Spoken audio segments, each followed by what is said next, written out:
Welcome to Hence the Future podcast. I'm Mattimore Cronin.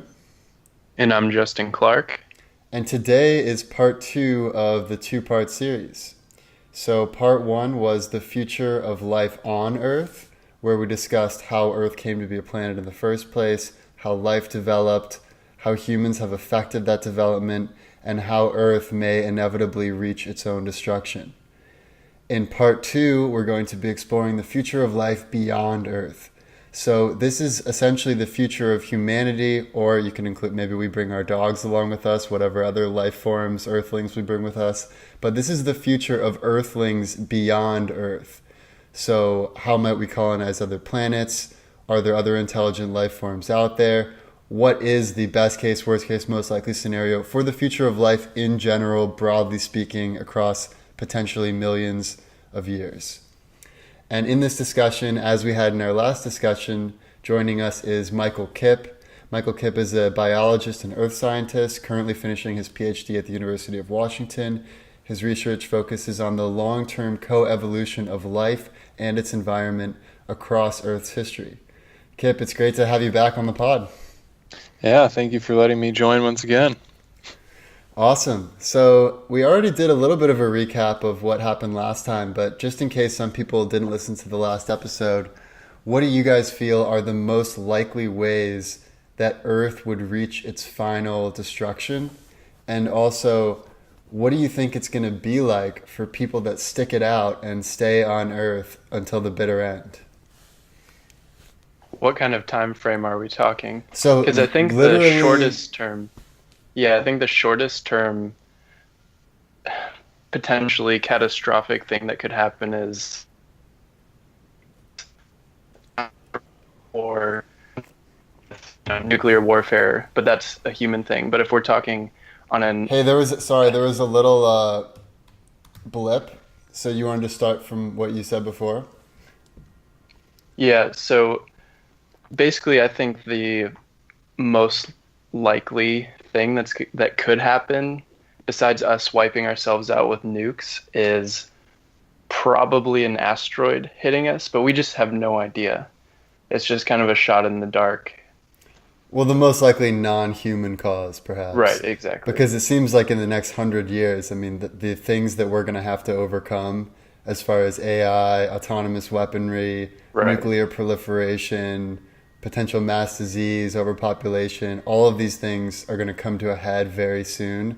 So in my mind is more that if we make it the next 100 years, then we're going to be in a much better position, in the next 1,000 or 10,000 or even, a million years, let's say.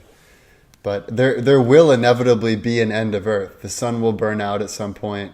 Before that happens, it's going to get so hot that all of Earth's oceans are going to evaporate. There could be other events such as an asteroid hitting Earth, the Earth's magnetic field shifting. There could be a solar flare. There could be, a black hole we deemed was not as likely because we'd be able to probably see that.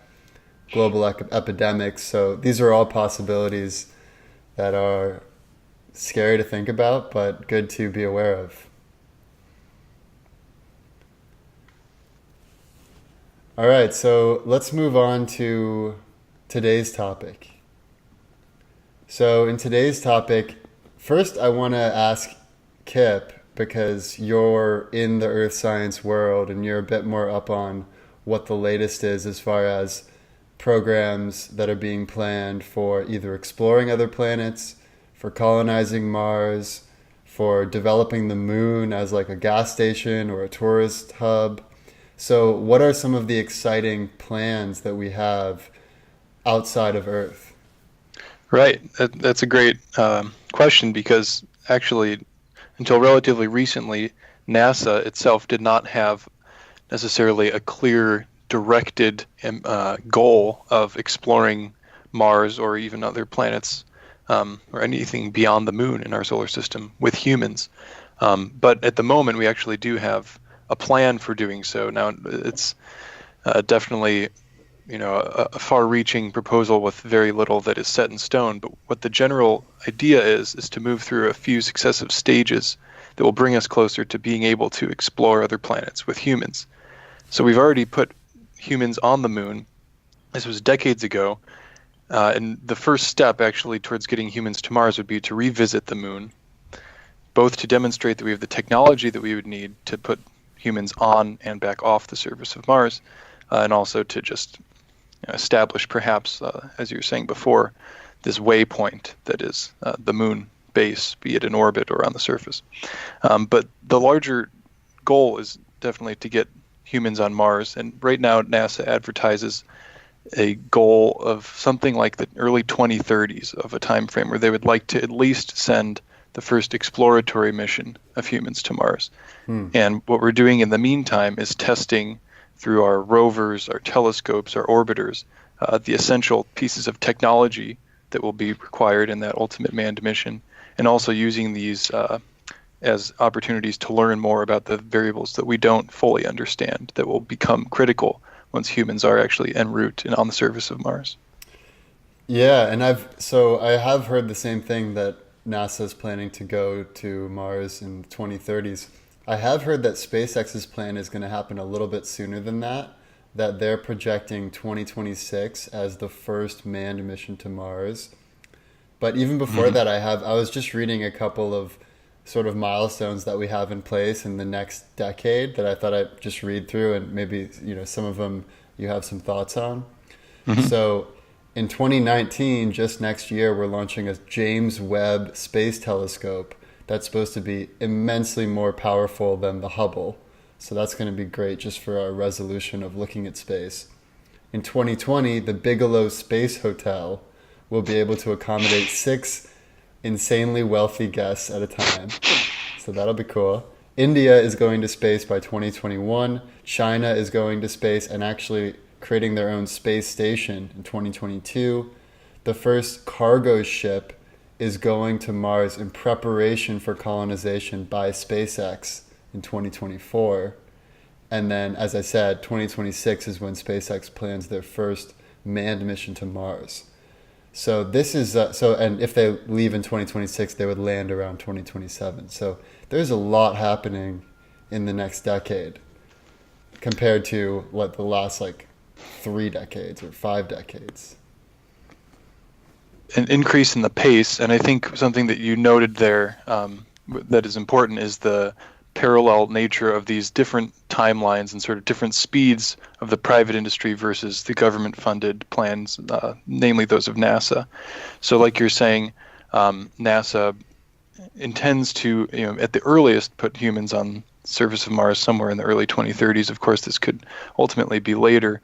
The one step that they're taking, or at least the most immediate step they're taking towards that end, actually, is that in 2020 we're launching the next rover. Following up, it's the same sort of structure as the Curiosity rover, but the goals of this one scientifically are such that they're exploring the potential for in situ resource utilization that would be relevant to future human exploration. They'll also be caching samples that are going to be returned to the Earth ultimately by an intermediate mission. So before the manned mission, they would send a mission that has the ability to land and then launch off of the surface of Mars, demonstrating for the first time that we could launch off of a different planet. Wow. So that's the NASA time frame. 2020 rover, another mission to return samples after that, and then after that a manned mission. And like you said, SpaceX is trying to move much faster. There are a variety of reasons they can do that logistically, as far as maybe most importantly not having to worry about some of the occupational health and safety concerns that NASA does as a government agency. But technologically they're up against the same battles that NASA is. And so that will be what's interesting, I think, to see is how that competition plays out. Right. And it's good to appreciate how difficult it is what scientists are striving to do, because launching off of another planet like Mars, for instance, has much thinner atmosphere, so there's much less cushion, much less friction. So when you're trying to slow down a spaceship to land, it's not like Earth where you have this familiar feeling where you descend and you've got some air resistance and then you can land. It's more like, imagine almost like going into a vacuum where it's you got to be so precise. And I mean, the moon has an even thinner atmosphere, so I imagine the moon is probably good practice for doing that takeoff. Absolutely. The fact that we did that decades ago really speaks to just our technological capabilities as a species, and it's an inspiring thing to know that we can do. So I think it's taking it to the logical next step to want to put humans on Mars, and we just have to tackle the next round of challenges, both with getting the rockets there and back, and also with other things, perhaps foremost among them being the radiation problem in space, which will be an unprecedented problem that these astronauts will face, more so than the lunar missions. Right, that's interesting because as an astronaut, you tend not to think about, or I guess like most kids when they're growing up and they're thinking, oh, I want to be an astronaut, they don't think about the fact that when you're out in space, all of these weird things happen to your body because you're so far away from your homeland. Like I've heard that there was one astronaut that went up for 6 months in the International Space Station, and he had 20/20 vision when he went up there, and by the time he got back, he had something like a 2100 vision. So he had terrible eyesight when he came back down. And it's because something about not having the gravity, you're just like, I mean, apparently it seems to be much worse for guys than it is for females. For whatever reason, there are much worse effects on males than females. I think the big problem for females is that they tend to get tons of urinary tract infections. But like none of it's fun. That makes sense. I almost wonder if like what if they could do like an artificial gravity or something, like once we get to, or I guess you would have some gravity once you make it to Mars, but it seems like we would need to, in the long term, we got to figure out some way to make it work for humans in the long term. Yeah, I mean, if you just have some sort of spinning object, I mean, some sort of force, that's what gravity is. You just need some sort of rotation that could create a gravity-like environment. And you can make that gravity as strong as you want. I think that's what you see in some of these sci-fi movies of these massive spacecraft that have a rotating piece. The question is it's a question of scale, whether that would actually be reasonable for the forthcoming missions to Mars. But when we consider the extremely long distance future of a spacefaring species, these are things that need to be considered. Yeah, I've also been wondering about, the fact that there are such different conditions on different planets, like from Mars to the moon to that one planet by Alpha Centauri, some other planets we might be considering, is that the conditions are so different that, once you have a couple thousand years, couple 100,000 years, whatever, we could evolve into completely different species. And we could be the intelligent alien overlords that we're afraid of now. And I mean, because species never merge. Like you can't mate a mule with a donkey. You can't mate a horse with a zebra. But you can create a mule from a horse and a donkey. You can create new species. Like you can diverge off, I guess is what I'm saying, into more and more species.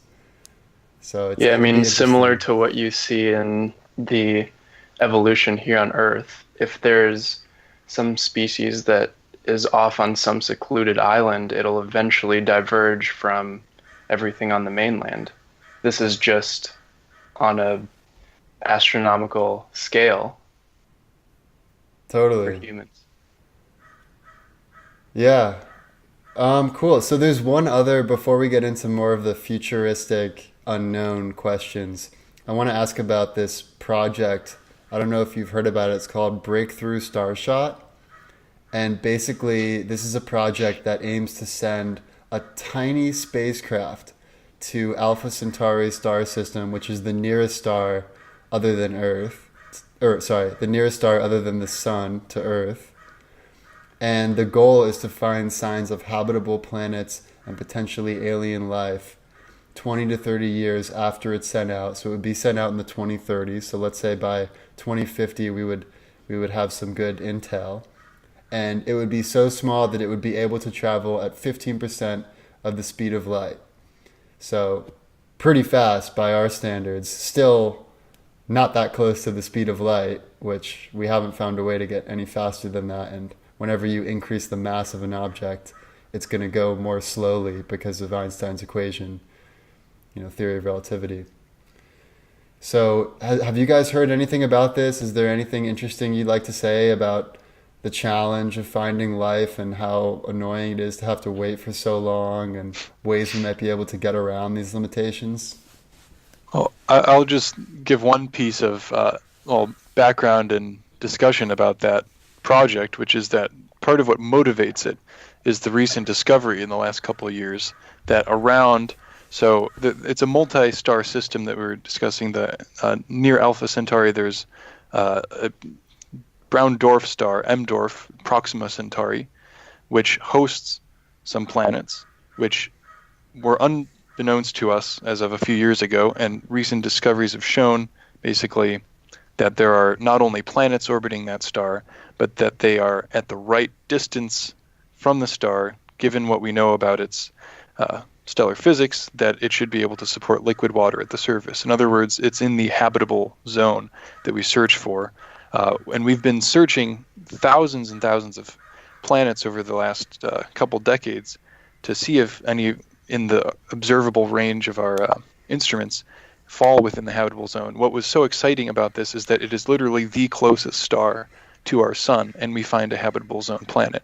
And so all of a sudden, when you just a big problem for our astrobiological study of the universe was that we had a statistical sample size of 1 for inhabited planet on Earth.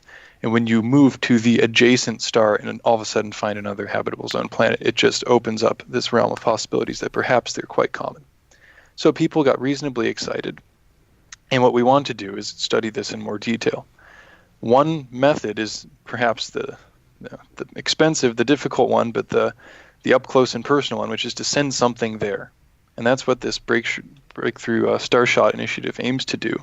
They, like you're exactly saying, send this tiny fleet of very small robots, essentially. We sort of joke and call them sending a fleet of iPhones to Proxima Centauri, where perhaps there is an inhabited planet.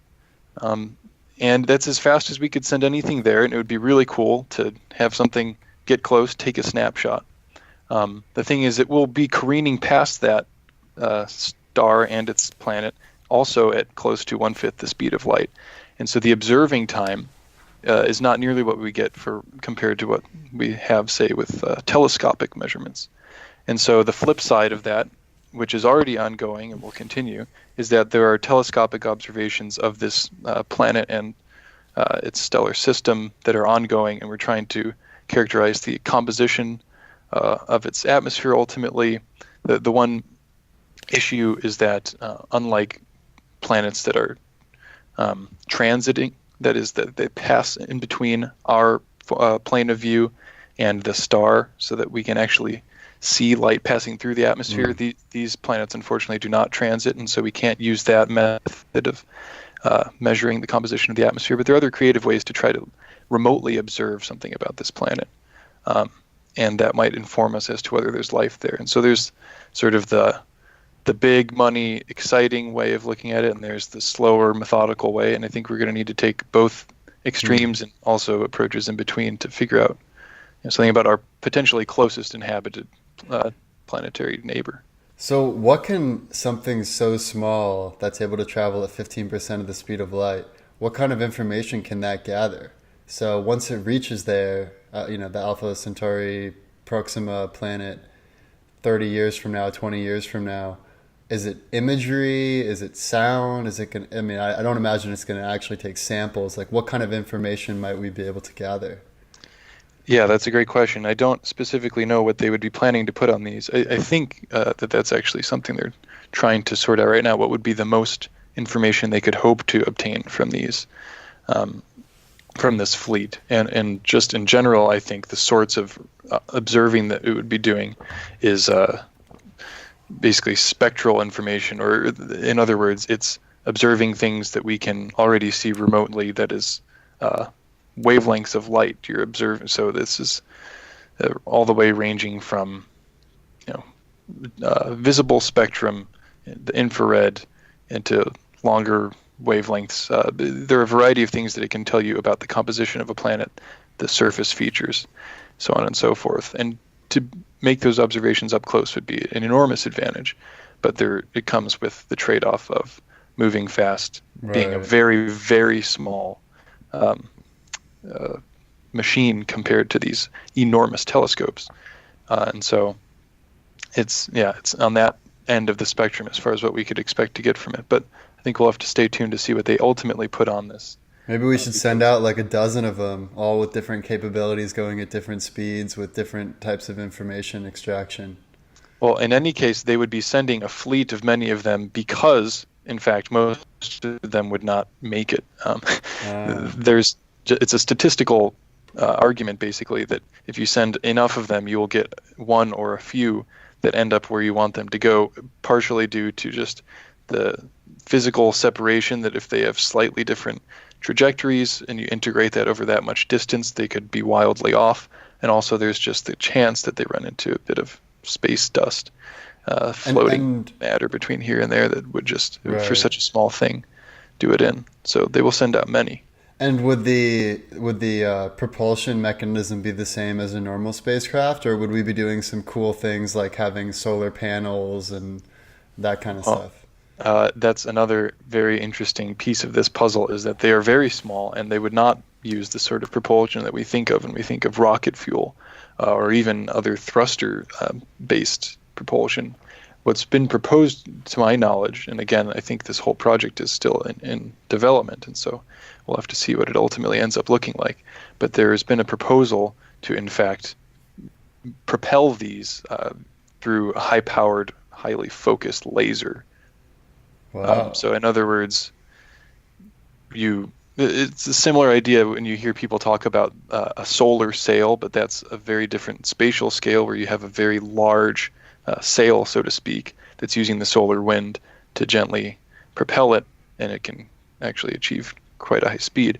This would basically use an artificial laser that we would beam, highly focused, so it's extremely high energy, and you can accelerate these because they're so small and because you'd have sufficiently high energy to about 1/5 the speed of light.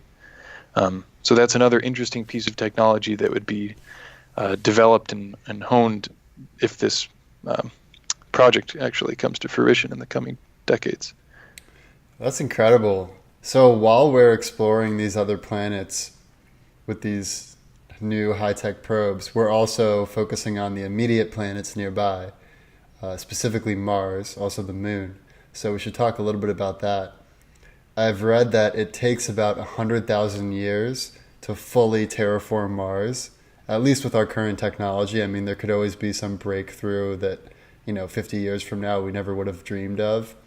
But I'd like to talk a little bit about what our end goal is with Mars, why it's so crucial for us to go there, and what are the steps that we're taking to initially colonize Mars and then terraform Mars.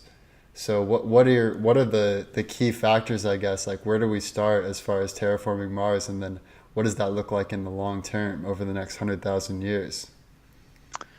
Yeah. So, I mean, it ultimately comes to the question, like you were posing there, of what our end goal is with Mars. There are sort of two ways we could potentially look at this. Either we are trying to explore and even remain on the planet with some duration as visitors in a hostile environment where we carry, so to speak, our environment with us in a box, or do we try to turn it into an Earth 2.0? For the sake of discussion, let's consider the latter possibility, that we would attempt to terraform Mars. It certainly is a quite a tall task to try to make Mars look anything like the Earth. The biggest difference, if you were to just consider some of the physical parameters of Mars as a planet versus Earth, first off, the thickness of its atmosphere is vanishingly small. It's near about 6 millibars compared to the Earth's 1 bar atmosphere, so it's less than 1% as thick, and partly related to that is the fact that Mars is much cooler as a planet. So while Earth has a mean global temperature of about 15 degrees Celsius, Mars is about minus 60 Celsius globally Yeah, average. that always surprised me because I feel like when people think of Mars, they think of it as this red hot fireball. But actually, it's only red because there's lots of iron in the dusty sand that gets whirled around. And it's actually a pretty frigid place.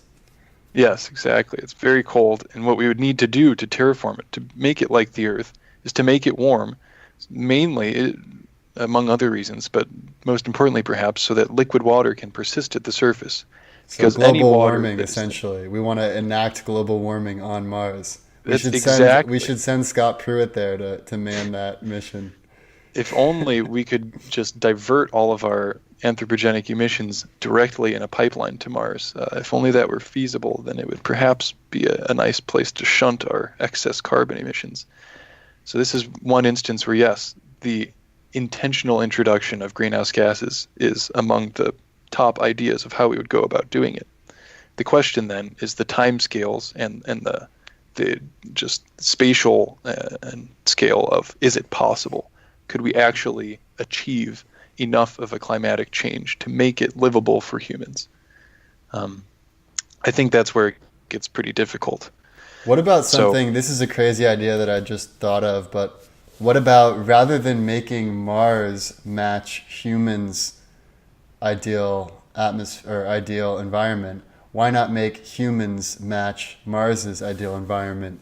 Meaning, like, could there ever be a way where we could genetically engineer a human that's able to breathe Mars's atmosphere and live there in a way where they're not open to as many of the horrible effects?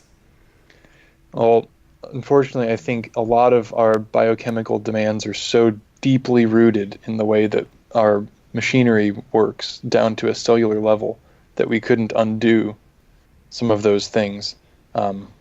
Now, that's because humans are biologically complex systems. Uh, we just have lots going on, lots to attend to. It would be a lot to take care of to But we make could us fully engineer like adapted. maybe a mouse or like a nematode that's perfect for Mars and then let them loose. I'd maybe start with more tempered expectations of a microbe that is geared for Mars, Ah. because even that right now is a bit much to ask. Um, Again, radiation being foremost among the concerns of how something is going to survive on long time scales on the Martian surface. So what if we did that? What if we just put a bunch of microbiomes, like we can just like, launch them on a spacecraft, like even if it just crashes, the microbiomes will spread around. I mean, I guess that would even take a ton of time. Or is there another angle that you would recommend as far as how to spread some biotic life to get some, I mean, I guess first you need the greenhouse gas emissions and then you need the biotic life to create the oxygen. Yeah, exactly. So there's sort of two sides to that, what you just said there. The first, like you're saying, is that in some of these proposed terraforming scenarios, what is suggested is that some introduction of man-made greenhouse gases, actually the really bad stuff, the chlorofluorocarbons, the really potent things that Mars actually doesn't, well, that don't occur naturally, so to speak, without human intervention. If we could introduce some of those, initiate some level of warming such that ice starts to melt, you start to get some surface water, perhaps then you could introduce some microbial communities and try to get an ecosystem going. But again, the people who seriously try to think about this and throw out numbers of about timescales are talking tens of thousands, 100,000 years to even get to the full potential of the surface of Mars, which may not be anything that's ultimately even hospitable to humans. But the flip side of that, and one that should be borne in mind in this discussion and in this larger topic that we're talking about here, is that currently there exists a planetary protection agency whose mission it is to see to it that we in fact do not infect other planets with Earth-bound life.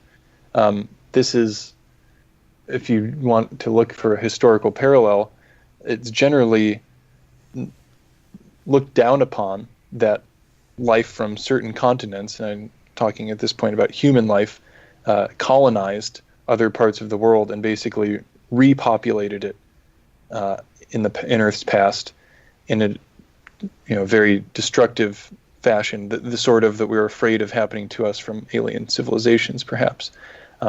So there's been developed this imperative that is one that we should, in fact, not infect other planets with life. And it's an ethical issue, not a scientific issue. It depends on what we are aiming to get out of these other planets in our solar system. And I think this speaks directly to the fate of, well, not just human, but earthbound life on cosmic timescales. Do we relegate ourselves to a single planet? Do we explore, but in a sterile fashion, just to go look and learn? Or do we actually just colonize passively or actively the rest of the solar system? So, right. And aside from the ethical implications of not wanting to infect other planets, I feel like on a practical level, it'd be nice to be able to explore and extract some of the substances from other planets as they originally occur. And who knows what we might find up there, if it might be something that is immensely valuable back here on Earth for creating some new type of technology. Or so yeah, I think it is a good practice to make sure we're not infecting anything outside of Earth unless we really go all in and decide, okay, we're going to terraform this planet and make it as close to Earth as we can.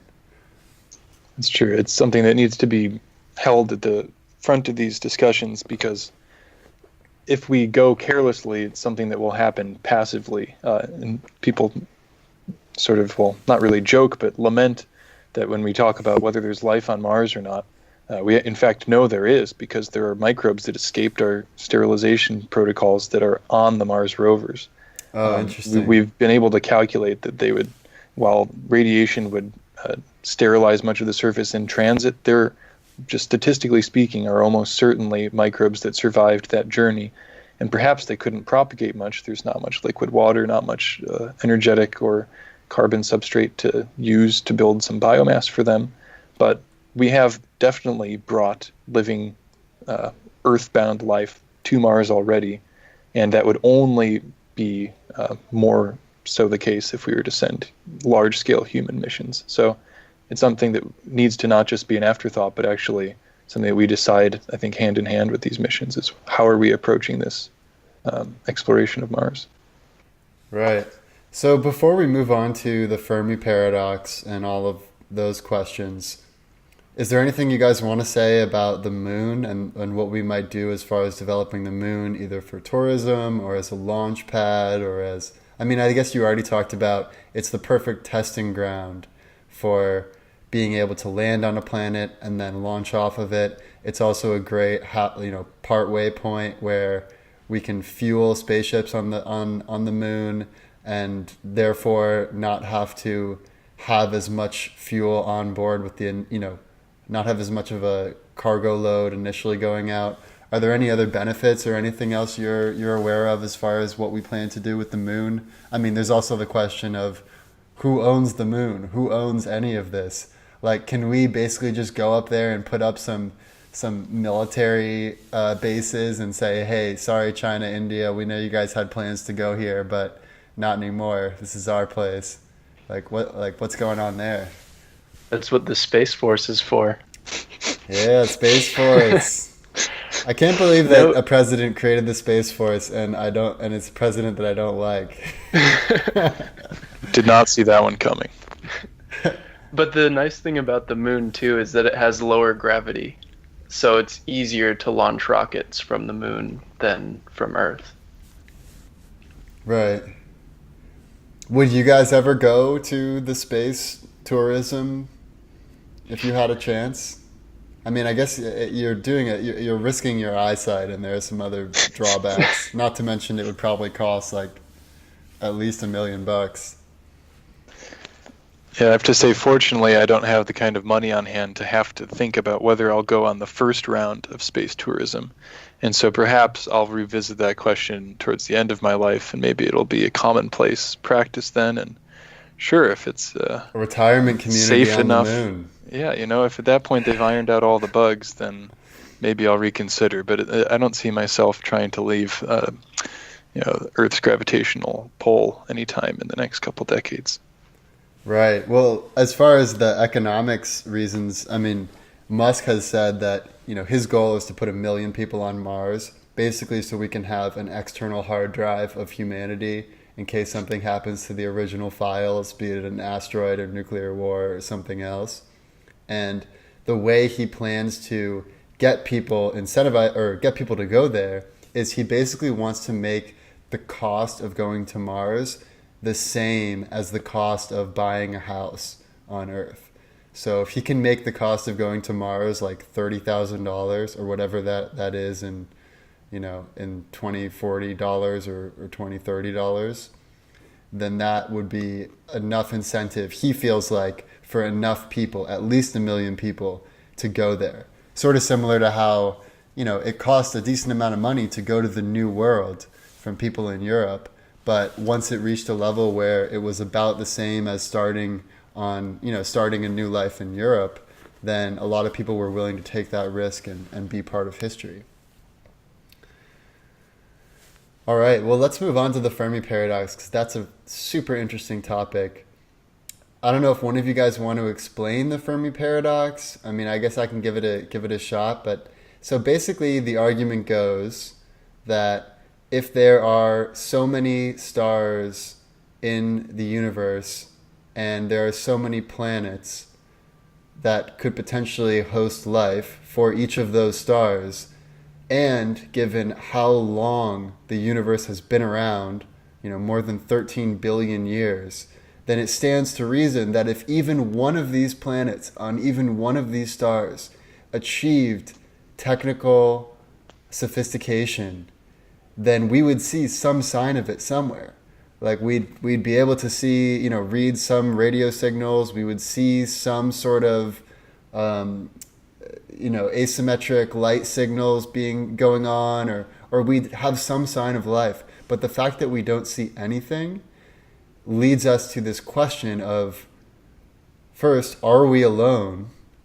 And if so, how can we be alone, given just the sheer numbers of how many stars and planets there are out there and how much time has elapsed since the birth of the universe? So what do you guys think? I mean, what are, Kip, you first, like, what's your scientific opinion on what the most likely explanations are for this? And are there some factors that we're not considering in asking this question? Well, I think to approach it scientifically, you need to give yourself a few possible, viable hypotheses and try to falsify those with the evidence we have. So I can think of just a few potentially easy answers, and then see what we have in ways of evidence to negate them. So perhaps we don't see anything out there because it just never existed. Well, that's not very helpful. It would be very difficult to negate by way of making any observations. Perhaps we don't see anything out there because, life develops on other planets like it has developed on the Earth. But you reach this technological stage, we start to being able to broadcast things into space, consider space travel, all this wonderful stuff, but then we just blow ourselves up very quickly. These civilizations don't last very long. The amount of time of a technological civilization persisting on a planet is maybe so short that there's never any overlap. That would be unfortunate. Perhaps in a more optimistic case, they're out there, these intelligent civilizations, but they're using a technology that is just unintelligible by us, and we are so primitive that we are basically as unrecognizable to them as us trying to deduce the presence of a pre-industrial human civilization. That's what Bill Nye, his solution to the Fermi Paradox is that, hey, we've only been listening for 50 years, and we might not be listening in the right way. We assume they use radio, we assume all of these things, but we might just not be listening in the way that they'd be able to emit some sort of signal that we could perceive. Yeah, so given all of those options, unfortunately I'm here to say that we can't disprove any of them, and so they're all viable. So really the only way forward, I think, for at least removing this from the realm of speculation, is to continue observing, looking, listening in the ways that we can. So radio astronomy being the sort of first popular, well implemented way that we were doing that. We should certainly continue to do that. We've by no means exhaustively mapped the sky using radio astronomy surveys to search for signs of intelligent life. But if we don't see it there, that doesn't mean that it doesn't exist. And so unfortunately, it just leaves us having to anticipate other ways that it would manifest itself. But really, I just think that, my approach to this would be continue observing so in a creative fashion. On an unscientific note, what do you feel in your inner depths of your soul to be the most likely scenario, if you had to pick one, as far as why we're not able to, or why we haven't so far perceived any signs of life outside of Earth? Oh, that pulls me out of my my safe zone of what I can say. But what I'll throw out just as a thought experiment is, like you were prefacing the whole Fermi Paradox thing with just the numbers that we're dealing with, the sheer number of not just even galaxies, but within galaxies, the hundreds of billions of stars each. Now that we know the occurrence rate of fairly well of planets, and not just of planets in general, but of potentially habitable planets, and potentially of the ability of life to get started on those planets and persist on planetary timescales, it all starts to add up, actually, that it is statistically very plausible that there are many, many inhabited planets. Now, that doesn't say anything about technological life. It just says about, organic life perhaps being. It would not come as a shock to me to find that was rampant in the universe, although we certainly have no way of proving that it is right now. But the big unknown, I think the biggest leap in that discussion right now is understanding the transition into the technological type of civilization, and either the maintenance of that or the transition out of it, that being the end. So the duration part of that equation for a technological species, how much of a planet's history does that encompass, and what does it look like across that history? I think those are things that we need to really constrain. So I don't feel like I can make any speculation about that side of it. But just from a perspective of life in the universe, organic life, it's sort of excitingly shaping up to look like it. We have reason to believe it's not that rare. But again, I think we're coming up on a crucial decade or two of observations to help us constrain that parameter right there. Got it. Justin, what are your thoughts on the Fermi Paradox? What do you think is the most likely scenario for why we haven't perceived any intelligent life thus far? So I would echo a lot of the things Kip said, but also it's based on some probability that there's life somewhere else. But we might be overestimating that probability for a lot of different reasons. For example, just within our galaxy, we're in the very outer skirts of the galaxy. Maybe towards the center, there's so much debris that any planet that could inhabit biological life is just being demolished constantly or being wiped out constantly, and it always has to restart, so it never gets to the later stages that we've reached. Or, just think of Earth again, just the first, or at least what we think is some of the first biological creatures were the dinosaurs, the first large biological creatures. Obviously, right. There was bacteria, protists, all that good stuff. But I don't think the dinosaurs would have ever created some sort of technology. Maybe that's me underestimating where evolution would have brought them. But right. What's the probability of whatever happened to our lineage? Why can we use tools? And how unlikely is that? And how unlikely is it that anyone can even make it that far? And maybe there's just some underestimation of how unlikely that is. We got the human secret sauce that we can change our own environment, and that's the something that's not quite common. Yeah, so I mean there's a lot of things that we just don't know, I think.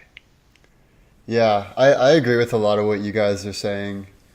Although I'm more willing to go out on a limb and say what I would think to be the reason. So, first of all, I cannot believe that we are the only intelligent life out there. I think it's possible that we might be the only intelligent life in our local area, like in the Milky Way, which is really all that we could explore with a spaceship anyways, given how fast the universe is expanding. So if you imagine that the universe is expanding like an inflating balloon, although any individual part of that balloon is still attracted towards each other, if there's like, lumps inside the balloon or whatever, our little lump is the only area that we even could explore. So I do think it's possible that in that lump that there's the only intelligent life is us. But I've got to believe that there's some intelligent life somewhere in the universe out there. And I guess my feeling for why we wouldn't be able to see any signs of life is either the great filter is behind us, like you said, there's some sort of secret sauce in humans that makes us different as far as our being able to change our environments so drastically beyond what was happening with the dinosaurs or any of our other predecessors. But I also feel like there's a possibility that technology will inevitably lead to the destruction of the civilization that creates it, or, which is a better way of looking at it, that technology would lead to a situation where you create your own reality. It's like, why battle the speed of light and go exploring other planets that takes immense amounts of times when you could literally create any version of reality, your own universe, right there where you are. If you could build a Dyson sphere around your star and have all of your citizens hooked up to this virtual reality where each of them can be truly a god and live for what feels like eternity. If it's around a red dwarf, they could live for like 10 trillion years around this Dyson sphere and have eternal bliss from how they experience it. It's like, why would I waste all this time and energy going to explore other dead rocks, maybe some very primitive species, when I could literally simulate as many different versions of reality as I want and live all of my dreams and battle dragons and do whatever you could possibly imagine. And one of the other things about the advancing technology, just to kind of take this in another direction, is, like Kip was saying, there might not be very much overlap. I mean, how much time have we spent sending radio waves out into space? Yeah, like 50 years. I mean, we could overestimate that to 100. That's so small in the grand scheme of things. And let's say, I mean, we have some sort of exponential progress. If we only use radio signals for the next 100 years, and then we find something that's much better, that's only 200 years that we have to detect anything else that could be sending, some radio waves. Yeah, it's probably likely that we never overlapped with those. And that exponential curve is just going to bring us to that next stage very quickly. Yeah, I mean, that's a great point because, and we've talked about this on the podcast before, but we as humans only have such a small slice of the collective consciousness pie. We can only see so many wavelengths of light. We can only hear so many wavelengths of sound. We can only experience 3 dimensions, whereas if you believe in string theory, there are something like 11 dimensions that we're living in. Neil deGrasse Tyson, other eminent scientists have come out and said, we are probably living in a higher dimensional universe, and we just don't know it because our senses can't tell yet. Yeah, I mean, even if it's only 4, Right, so not including they could be time. sending us these immensely sophisticated images, like visual wavelengths that we're not even trying to look for. So I think the other question that's really interesting to me is not, are there other intelligent life out there that are three-dimensional, flesh and bones guys like us? But the more interesting question is, are there other life forms out there that occupy different dimensions than we do? And maybe they're literally, like, there's one sitting next to me right now, but because he's in another dimension, I just can't perceive him. And maybe when you have some weird experiences like deja vu, or when you take psychedelics, or maybe when you're in some sort of altered state, you get some sort of feeling like there might be something more to the reality that you're experiencing. And it seems crazy to think that, given how little we know, to assume that we are the only beings occupying any of these dimensions. Yeah, I mean, with if you think of, it's kind of easier to generalize to different dimensions if you think about going from 2 to 3 dimensions. And we don't need to get into this topic too much, but I mean, it's relevant as far as self-driving cars, or no, sorry, not self-driving cars, but the Boring Company, because that's one of the things Elon Musk talked about in the Joe Rogan podcast, where he got crucified for taking a hit of legal marijuana.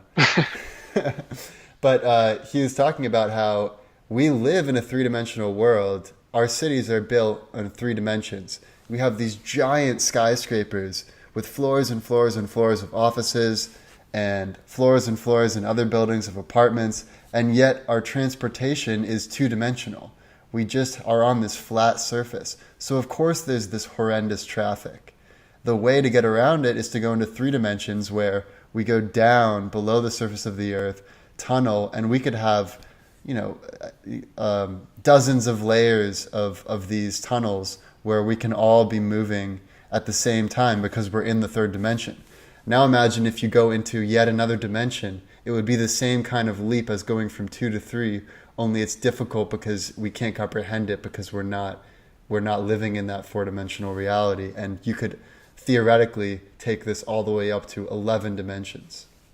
Yeah, I mean, just mathematically speaking, the later dimensions, like all subsequent dimensions, occupy a much larger space than previous dimensions. So let's say you had an Earth-sized sphere, and you placed that on a piece of paper. It would only make contact with that piece of paper, that 2D paper, in one single point. So like, that's kind of a contrived example, but when you think about dimensions, it's good to think of these later dimensions as occupying a much, much larger space than anything in the previous dimensions. Right. Well, I love the scene in. You guys have seen it in Interstellar. Yeah. So he goes into the 4th dimension towards the end of that, where it's almost like a library, and he's able to experience any of the different memories that he's had. And not only that, but he's actually able to interact with the people in those time, place, points in time and space, and actually affect what's going on there. I think what would, taking that one step further would be, we have this sense of free will, and we could debate whether or not that's just an illusion, but it seems like our intuition is that we could have taken different paths in life. People ask you, oh, where did you go to college? And you're like, oh, well, I could have gone here, could have gone there, ended up going this place. And in your mind, there is a very real possibility that you went to that other college, and that probably would have changed what friends you met, what major you might have taken, who you might have fallen in love with and gotten married with, the kids you would have had as a result of that, and the entire lineage of kids and the future of humanity all gets woven into these choices. So I imagine the 4th dimension as something where not only is it like you can access different times and places all at the same time, but you could also access different versions of reality, like the many worlds theory. And I think that would be in line with what you were saying about the Earth only touching one point on a piece of paper and how much more expansive it is to go up an extra level of dimensionality. Yeah, it's really interesting to think about that stuff. Kind of out there because nobody really knows. We just can't think that way. But it's Right. a fun thought experiment.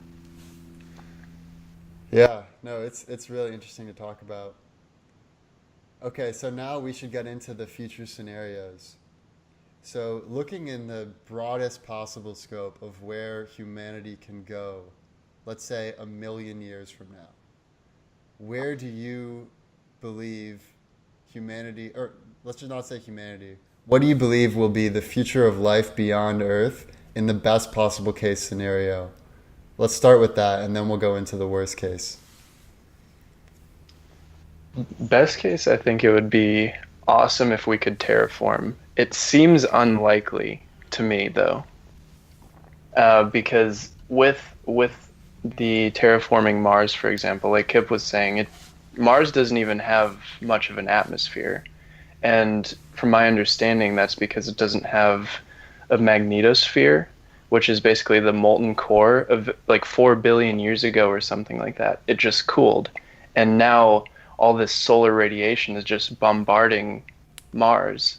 I mean, there could be a way to really make a sphere, or sorry, an atmosphere on Mars, but I think if we could make an atmosphere on these different planets, or maybe even we go the other way and go to Venus and try to cool the planet, it has a very strong atmosphere, so maybe that's a possibility.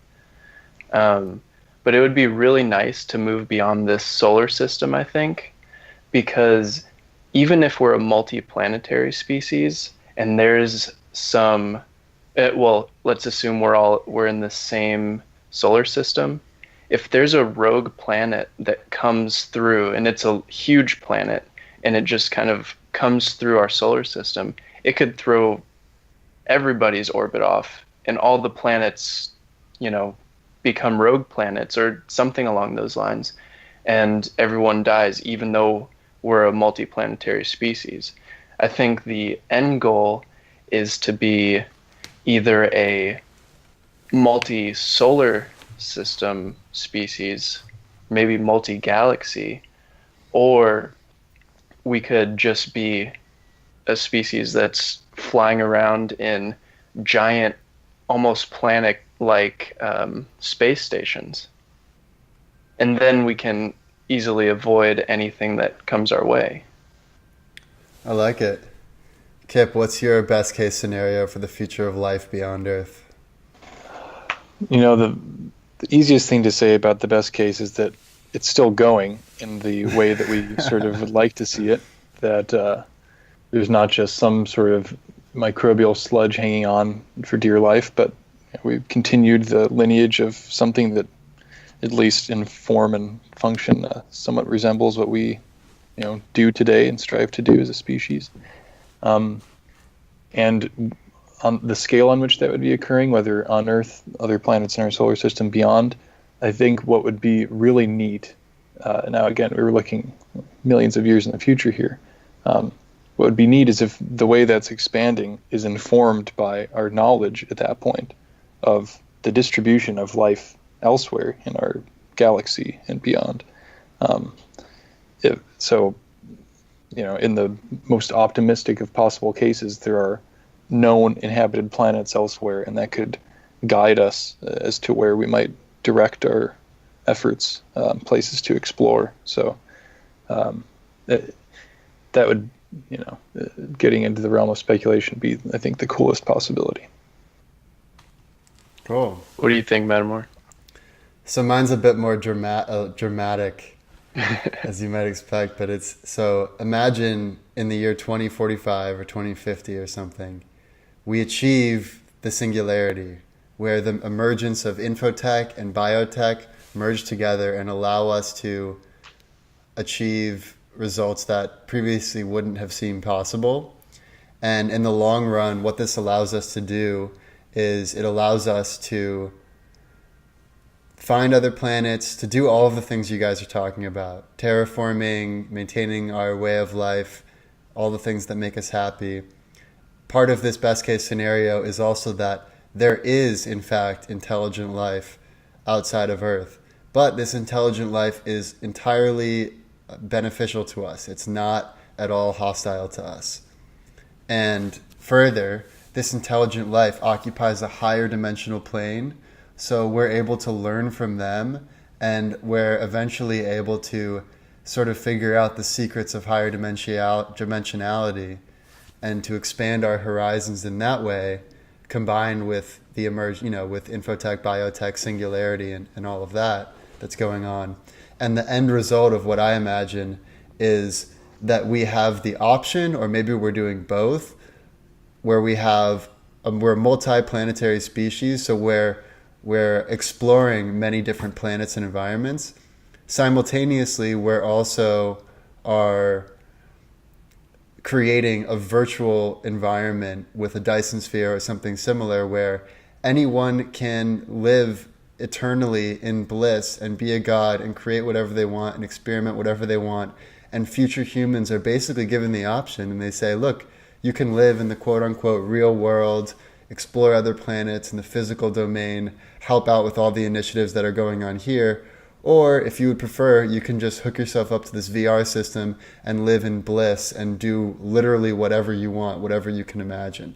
So I think the future, the best case for me is having the ultimate amount of choice and the ultimate amount of understanding. And so that draws in singularity, having other intelligent life, higher dimensionality, being able to have a virtual reality that's whatever you want, and exploring multi-planets and other solar systems. So I want the whole shebang. Do you think we can get to that multi-dimensional or higher dimensional plane without meeting another intelligent species?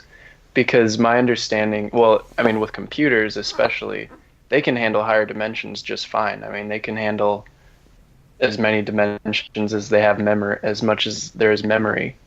So if we become a cyborg-like species, we might be able to handle some of these higher dimensions like you're describing. Yeah, we might not need to encounter other intelligent life, but it's an open question. I mean, I think you're right. I think AI could get us all of the way there, or at least some of the dimensions. But greater understanding and greater enjoyment of life, that's what we're all striving towards. Truth and beauty. I mean, pretty much everything in life comes down to that. Yeah. All right. What do you think for worst case? Yeah, worst case. Okay, I guess I can start out for worst case. So the worst case scenario, and I only chose this because it's the scariest one to me. But imagine there is intelligent life out there, but it's a predator species. And this predator species is lying in wait until Earth reaches a level of sophistication where we have achieved the singularity and where we are, for the first time, a threat to their dominion. Or, alternatively, they simply want our resources, and they've been waiting for the right time. And the way that they take us over and destroy us is the most painful way imaginable. Like, imagine if not only are these aliens way far superior to us and have a cold indifference to our lives, but if they actually have some sort of like Schadenfreude or like sickness, or like they like destroying other species, like they get some enjoyment out of it. Like, part of what's baked into their genetic code is that they get a little rush of dopamine anytime they squash or cause pain on another intelligent life form. That, to me, is the worst possible case scenario for the future of life beyond Earth.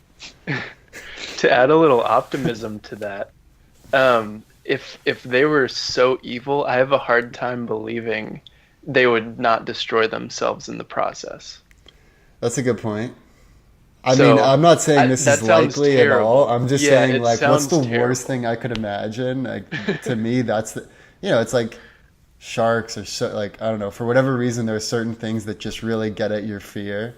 But yeah, no, I agree. It's not very likely. Yeah. What do you think, Kip? You know, worst case, maybe not nearly as graphic and horrifying in the sci-fi thriller sense of Matt's scenario, but perhaps in just a pathetically tragic sense. I think the worst case would be that we just do ourselves in because of internal interhuman conflict and squander a beautiful opportunity to continue existing in this universe. And we just decide that our disagreements among ourselves take priority over the continued persistence of our species. Consciously or subconsciously, or decidedly or not, on purpose or not.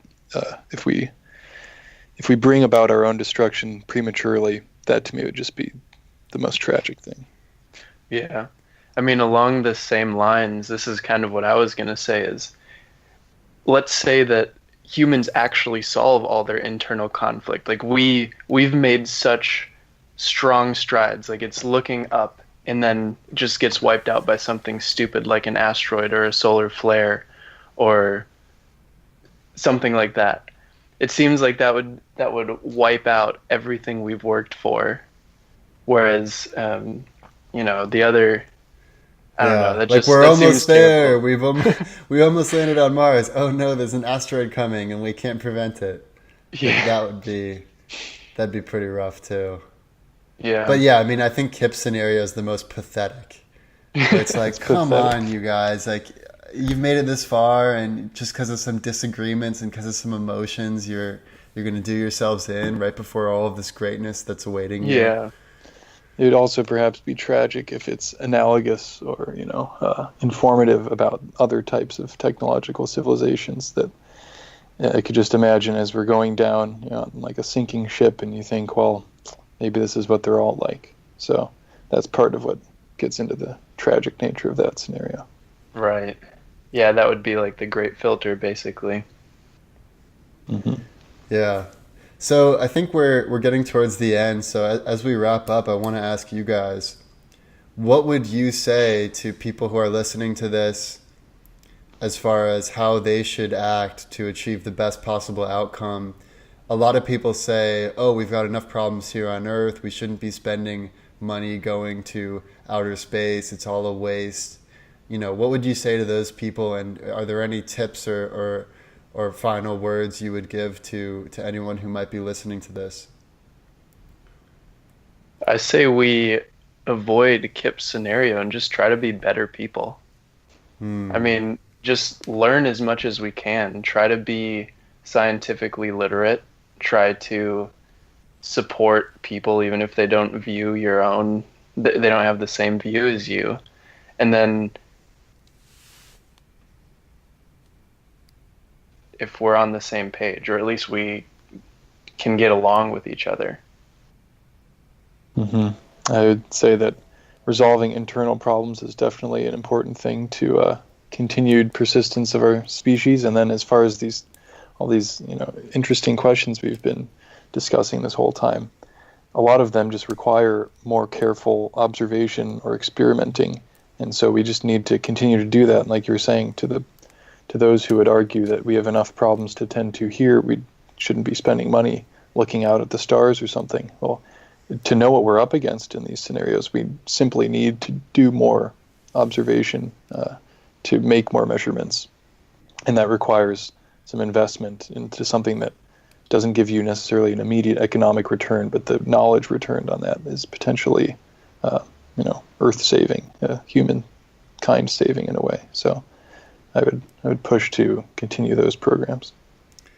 Yeah, I agree.